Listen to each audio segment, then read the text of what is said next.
Limiting beliefs, they hold us back. They keep us small. They prevent us from discovering and living our best lives.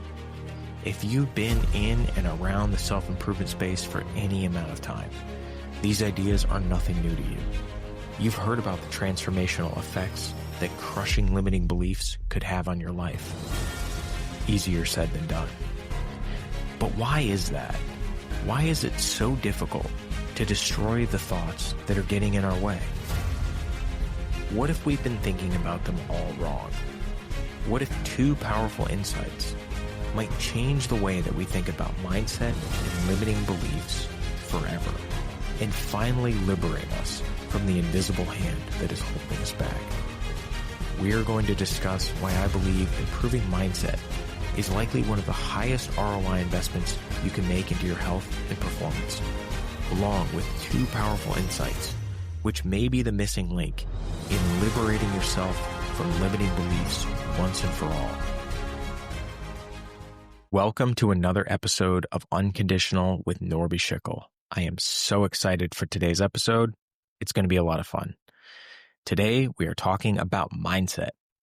Now, I've said this before, but I am a huge fan of mindset, of all of the levers in the toolkit of human health, longevity, and performance, from exercise to nutrition, from sleep to supplements. Mindset is the most underappreciated and underdiscussed of them all. And we're going to remedy that. Slowly but surely, we are going to restore mindset into its proper position in the pantheon of tools to optimize human health and performance. Besides, it's been a few weeks since we discussed mindset. We've had some heavy episodes around Ozempic, both the potentials and the dangers. We've talked about what I believe is the best and sustainable strategy for weight loss and fat loss without drugs. In other words, how to lose weight and keep it off without GLP-1s. We've talked about ultra-processed foods. We talked vegan. We talked carnivore. All great episodes. And if you miss them, go back and give them a listen. If you're new to the show, welcome. But those episodes have a lot of gold in there, okay, if I say so humbly. So go back, give those episodes a listen if for some reason you missed them. But it has been a few weeks since we discussed mindset. Now, in our last episode on mindset, we discussed fear, and specifically the type of fear, stress, and anxiety that most of us are facing in our day-to-day lives. And I'm talking about chronic fear, chronic stress, chronic anxiety, which is very different than the type of fear of the animal kingdom and different than the stressors that I think it's fair to say we evolved or we were designed to face. And therefore, the tools that we are equipped with to deal with these modern stressors is inadequate. It's less effective. And in some cases, I think actually makes the problem worse. We need another answer. And what I presented in that episode are two very powerful questions which serve as a real-time and in-the-moment practice that can be used to win the battle of chronic fear and chronic stress. Now, they have been working for me, and I believe they will work for you too.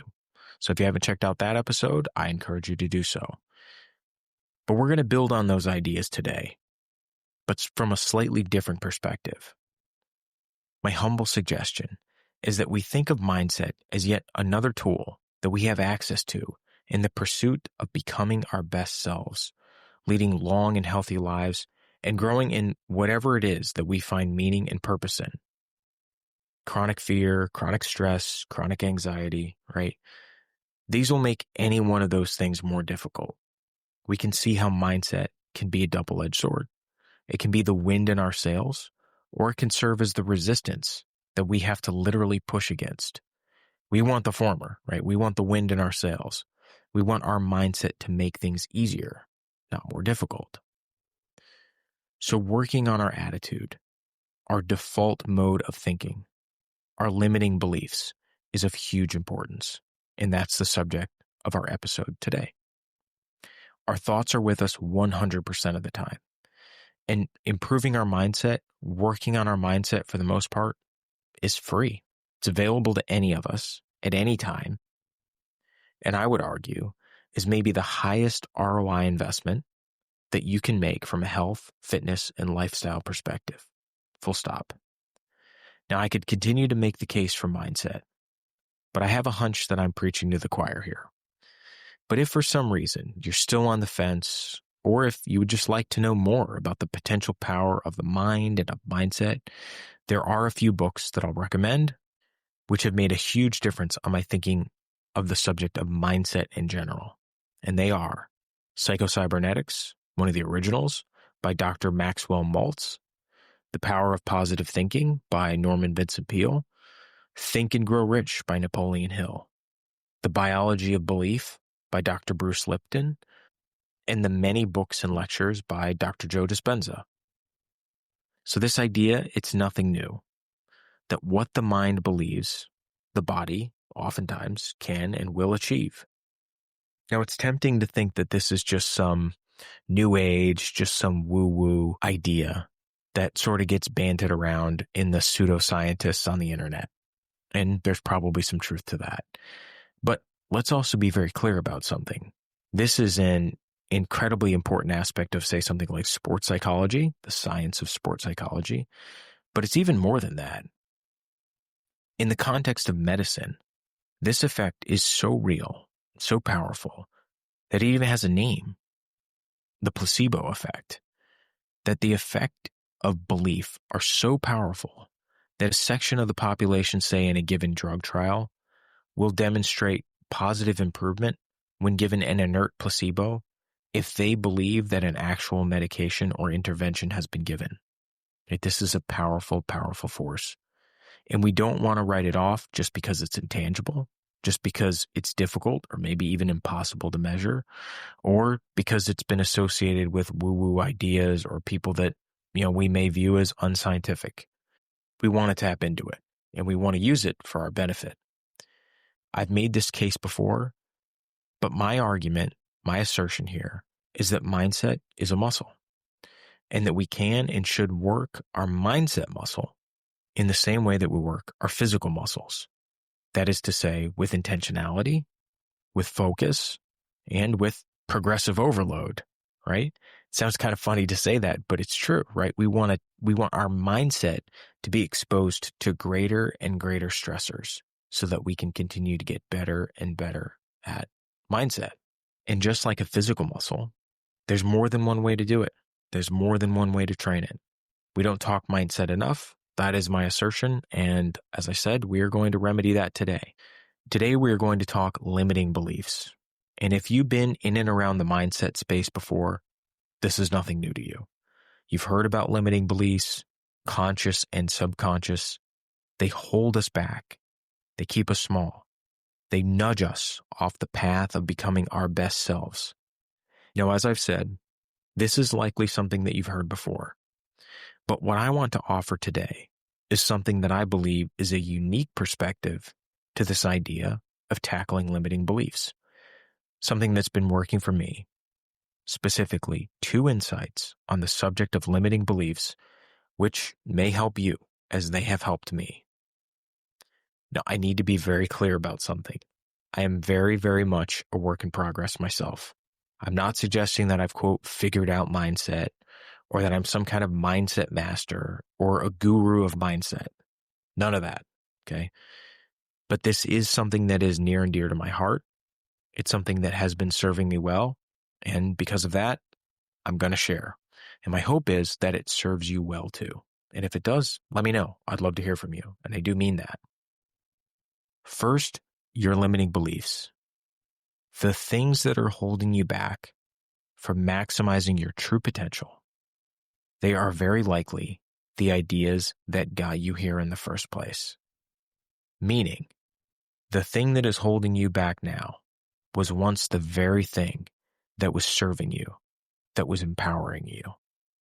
It is very likely that these limiting beliefs, these thoughts, that rather than slipping into your life like a thief in the night, only to wreak havoc on your life, it's actually very likely that they walked right in the front door and they were welcomed by you as a friend with open arms. Now, why is this important? Because if the nature of these limiting beliefs, if the origin of these limiting beliefs is different than what we commonly understand, maybe our attempt in moving beyond them needs to evolve as well. Okay. Now, to bring this home, to clarify, to add some color to this, we're going to get personal for a minute here. We're going to pick on me. Okay. Now, in addition to this podcast, I am a founder and owner of a training and fighting apparel brand called Anthem Athletics. Now, don't worry, no shameless plug here, okay? Or at least that's the extent of it. But I started Anthem Athletics because I really got into Brazilian Jiu-Jitsu while working in the corporate world. And from the time I could remember, I had dreamed of starting my own company. But the decision to leave a well-paying, relatively stable job in the corporate world, it wasn't an easy one.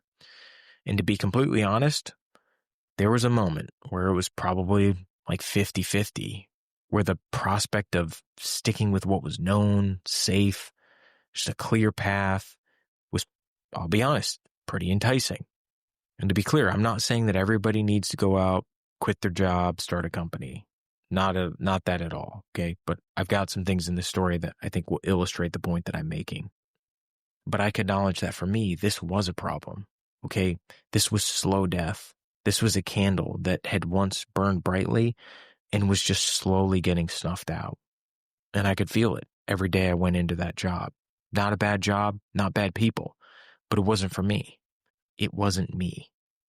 And I will say this, that the thing that gave me the final push, that final shove that I needed to get me to step out of the warm bath, to get out of the zone of comfort and complacency, and start asking myself at night, is this really me? Is this really okay? It was actually seeing my own father towards the end of his life. Now, my dad passed away from kidney cancer at the age of 60. And I'm not the first person to say this, that death clarifies things in a way that few other experiences can.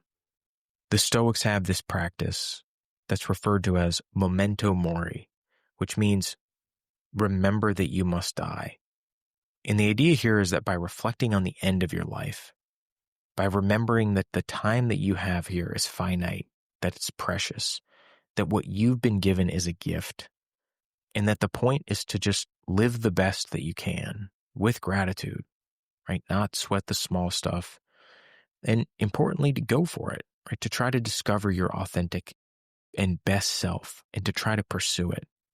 And watching my father towards the end of his life, that was it, right? It gave me that push.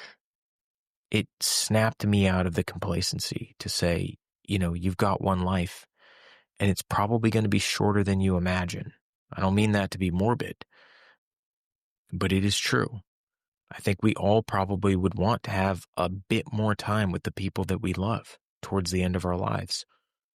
And seeing my father and listening to some of his thoughts towards the end of his life and the questions that he asked and some of the regrets that he had and, the wondering, he would just sometimes ask, did he do a good job? Like, did he go for it? And I'm not here to say he did or he didn't. But what I am saying is I just thought that was so interesting towards the end of his life, that those were some of the questions that you could see that were with him. In the early days of Anthem Athletics, as most entrepreneurs can attest, was what felt like a never-ending round of getting punched in the face and waking back up the next day and doing it all over again with a smile on your face, because, hey, you're living the dream, right? You picked this. Now, the point here is that we had this tiny little two-man operation, zero knowledge of how to do this, just learning as we went. And we had to get incredibly gritty. We had to swallow a tremendous amount of pride, going from managing teams of business majors and MBAs, from sitting down with executives of major companies, to going to local MMA shows in rural Tennessee to push product at a booth right next to some bar bathroom. And I'm not complaining. It was what was needed. We had to earn those stripes. Sometimes the nature of the job is to just show up for the beating so that you can be better for it. We got lean because we had to. We got gritty. We punched above our weight class. And we finally started to see some results. The belief that I could learn anything, that I could do anything, that I could do the job of 3 people as good or better, It served me incredibly well in those early days. It was a suit that I put on and I wore proudly. It was an identity that I was happy to accept, an experience that became a culture. And as powerful as that idea is, and as much as it empowered me then, served me when I needed it, I started to recognize that if our company was to continue to grow, if Anthem Athletics was to be what we had set out for it to be, if we wanted to get to the next level, this was an idea. This was a belief that was actually holding me and holding us back. I had adopted a certain attitude, a certain approach to business that was centered around being an underdog, around needing to do everything myself. But as the business environment adapted, I didn't. That attitude didn't. That mindset didn't. I no longer needed to do everything. It was no longer all on me. Maybe punching above our weight class was still an admirable idea, but we had resources to deploy, and we needed to do so efficiently, and we needed to do so effectively. And just like that, my belief in being the underdog and being able to do everything by myself, in needing to do everything by myself, it had gone from an empowering belief to a limiting belief. What had once served me and had served me so well in the last chapter of my life was now holding me back in the current chapter of my life. It helped me get here, but it had to stay here. Does that make sense? I hope it does, because we're picking on me, so it's all good. And as I said, I may not be a guru here, but my hope is to be a guide. My hope is to bring some of these ideas, some of these realizations that I've never heard people talk about. And because I think that this may be an insight that is at least underappreciated and underdiscussed, I feel compelled. I feel compelled to share it. And once you start seeing it, you see it everywhere. A young boy is picked on, develops a cutting sense of humor and a sharp tongue. It keeps the bullies away as a kid, for sure, but it keeps potential friendships at arm's reach as an adult. He thinks to himself, it's just my personality. Well, he's in a cage of his own making. A young girl grows up with a father who works all the time. He's pushing to provide more and more financially. And without realizing it, he's traded things for the connection with the people who would love him the most. The girl has everything she wants, or at least what her friends think, but the one thing money can't buy. She starts to see the pursuit of money as the root of all evil. She sees how her father has been corrupted, misguided, and pulled away. She forgives him. It's not his fault. He's been sold a lie. But now the girl's a mother, and times have changed. And as she and her husband try to find a way to provide for their family, she's conflicted. She's despised the pursuit of money for so long that it has a way of constantly slipping through her fingers. Seeing money as the root of her father's issue enabled her to forgive him, but now it's making it difficult for her to ask for a raise, for her to introduce herself to new clients, to value her own time. Now, I could go on and on with examples like this, but you get the idea. And let's be very clear about something. These limiting beliefs served you, even if they did nothing other than protect your ego, your sense of identity, keep shame away from your life, or enable you to avoid accepting a certain uncomfortable truth. I've never been good at math. I don't like dancing. Obesity runs in my family, right? Whatever these beliefs are, they are hard to eliminate because they are serving a purpose. And it would seem here that the mind is operating from the age-old wisdom of don't remove a fence until you know why it was put up in the first place.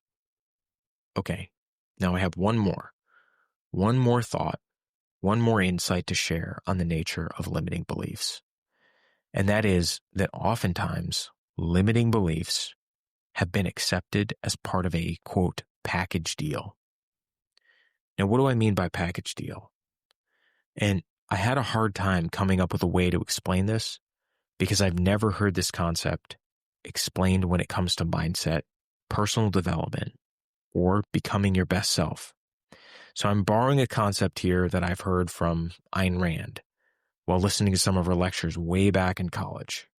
Okay, now if you've read Ayn Rand and you like her stuff, you can just proceed. Okay, pass go, collect $200, and we'll meet back up in a minute or two. If you've never read Ayn Rand or grappled with her ideas directly, but have only heard what other people have said about her, or you've plugged her name into your favorite search engine or AI chatbot of choice, yes, she is a controversial thinker. Does that change this discussion in the least? No, it doesn't. We may discuss Rand and the philosophy of objectivism at some point, but not today. Like most controversial thinkers, she has loyal fans and fierce critics. But as I've stressed on this channel, even if you 100% disagree with Rand, objectivism, all of it, I mean, come on. We can entertain an idea from a person, maybe even get utility from their ideas without accepting every aspect of what they have to say. So package dealing. Rand used this phrase in the context of politics and philosophy to describe a situation in which one is expected to, or often does, accept two unrelated ideas that have been presented as part of a package deal. And here's what's essential. In order to gain acceptance without critical thought, okay, without critical thought. Now, this is very, very common in politics and philosophy. And when you see it, it's odd because oftentimes, most of the time, these make very little sense from a third-party perspective, okay? This is not a political show, so don't worry. We're not getting into politics here. So I'll just say this to illustrate the point. Wherever you fall on the political spectrum, consider the, quote, other side and some of their positions that don't make sense to you, that you don't agree with, right, that you strongly disagree with. I'm sure that you've thought to yourself, how does that make sense? How can they think both point A and point B? Don't they see the hypocrisy? Don't they see the contradiction? How does that happen? I'll tell you how it happens. Package dealing, okay? That's how it happens. By taking two unrelated ideas, presenting them together as if they are a package deal. And if you accept one, you accept both, okay? That's how it happens. Okay, so that's it. Off politics. I just want to illustrate that point and where it comes from. Like I said, this isn't a political show. And we do see this in the realm of subjects that are at the heart of this show. Optimal health, maximizing physical performance, nutrition, mindset, just living your best life. How many things might we be interested in trying? Might we want to pursue? But we're held back because we don't believe that it fits with some artificial boundary that we've accepted as part of our identity. A convenient, neatly packaged role that starts out feeling pretty good because, it has most of the things. Even if it's not a perfect fit, we still accept it because we've been sort of conditioned, just nudged a bit back into the role that we've started to expect for ourselves and society expects from us. If we ride a Harley, we have to like tattoos, grow facial hair, and like tough guy dogs like Rottweilers, Pit Bulls, and Dobermans. But what does a mode of transport have to do with the selection of a canine? Why not a mini poodle or Pomeranian? Why not? Why are there so few vegan hunters? Many vegans have cats and dogs, and they don't feed them a vegan diet. So there's nothing inconsistent about hunting animals to feed a carnivore, like a pet cat. But I've literally never heard of it. And I'll admit, it is a bit odd. But if minimizing animal suffering is a goal, wouldn't hunting and killing wild game be much better than the horrors of industrial meat production for pet food? But there is sort of an implicit understanding, a package deal, that vegan and hunting, they don't go together. The point is not to condone or encourage any of these choices, these behaviors or ideas here. They may be for you, they may not be. But the point is that so often we accept the imperfect suit, this package deal of these two things that tend to go together, but in reality, they don't need to. And my point in pointing this out is that recognizing this can be incredibly liberating. That many of the limiting beliefs that hold us back, that keep us small, that prevent us from experiencing maximum joy, from becoming all that we are supposed to be, all that we're meant to be. We never consciously accepted them. They just sort of came with the territory. And because we were presented the whole meal, so to speak, as opposed to a list of ingredients, we said yes to things that we may never have said yes to in the first place. Let me connect this point just a little bit further. The pull towards acting consistently with one's identity is so strong that it's used effectively in sales, political campaigns, and in self-improvement programs. It can be an incredibly powerful lever to pull with respect to new habit formation, healthy lifestyle, workout routines, etc. For more detail on this, I would just encourage you to check out the work of people like Tony Robbins. I think it's fair to say that he's done probably more than anybody to unpack this idea, or certainly more than anybody that I know. But we can also see how identity can hold you back. That once something has been accepted as part of our identity, it can be very difficult to act in opposition to it. That's the power here. We can see that it's a double-edged sword.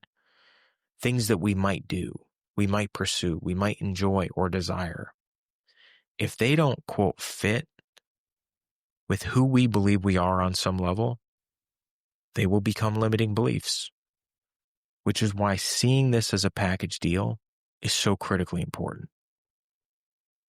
Okay, I'll give you another example from my personal life. Just get to pick on me today. Now, a few years ago, my wife and I lived in Southern California.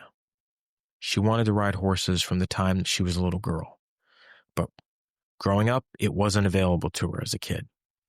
So a few years ago, in support of her dream of owning and riding horses, we moved to Florida. Okay, works for me. I like land, all that stuff. Great move. She starts taking horseback riding lessons at a local barn in the area, and she's liking it. My daughter, she's also taking lessons, and she's liking it too. She's really enjoying riding. And here's the thing. I've always been an animal guy. From the time I was little, I loved dogs, cats, birds, saltwater fish, right? You name it. Didn't matter. I was into all of them. When I was a kid, I think I mentioned this before, but I went to a very small Catholic school, and my favorite saint was St. Francis of Assisi for his connection with the animals. Okay, so I was always into animals. And as my wife and daughter start learning this new discipline, it's horseback riding, I can see it. Okay, now they're riding for a few months at this point, but I can see it. I can see the potential for this incredible bond between human and horse. This thing that connects humans today with humans that lived thousands of years ago. This desire to understand and to work better with one of the most noble and amazing creatures on the planet, horses. Okay, now I start to wonder, I start to know that this is something that I could really enjoy. But here's the thing.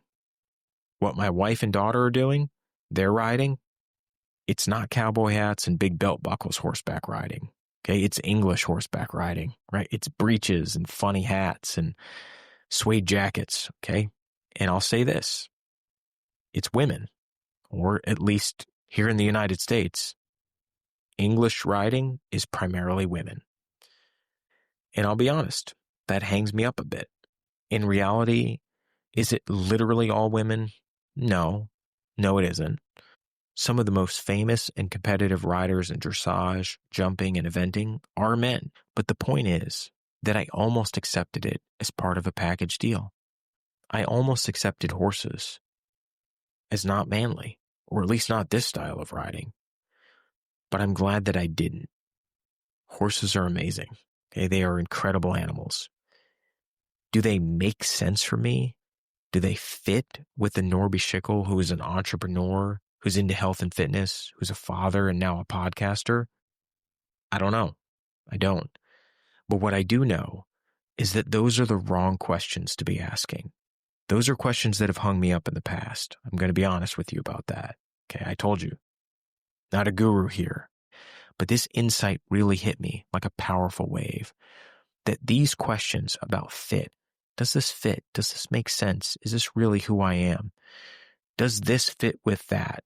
If these things don't go together, and so often they don't, liberate yourself. Liberate yourself from these sorts of questions.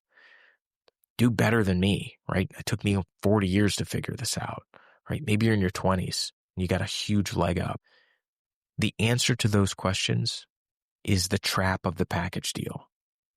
It is the enemy of authenticity, the enemy of true originality and pursuing and living my best life. Okay, so is that it? Free from limiting beliefs for forever and ever, amen? No, but it is a step in the right direction. It's removing one, maybe even two bricks from the wall that is keeping us from becoming our best selves. And that is a win. It's a win for me, at least. This phase of my life, for sure. I'll take it. Will this help you? I hope it will. I hope it will help you as it has helped me. Okay, that's it for me today. Shorter episode, but we've just had some massively long episodes, and they've gone on a while. So I try to bring this one in a little bit. This subject of mindset is something that I'm so passionate about. So hopefully it offers you some value. If you are enjoying the show and you've yet to subscribe, remedy that right now. Hit the subscribe button. Never miss another episode. And best of all, it's completely free. Won't cost you a penny. It would really mean a lot to me. And not only that, it will help me grow the show into what I know it can be. Thanks again, and I'll see you next time.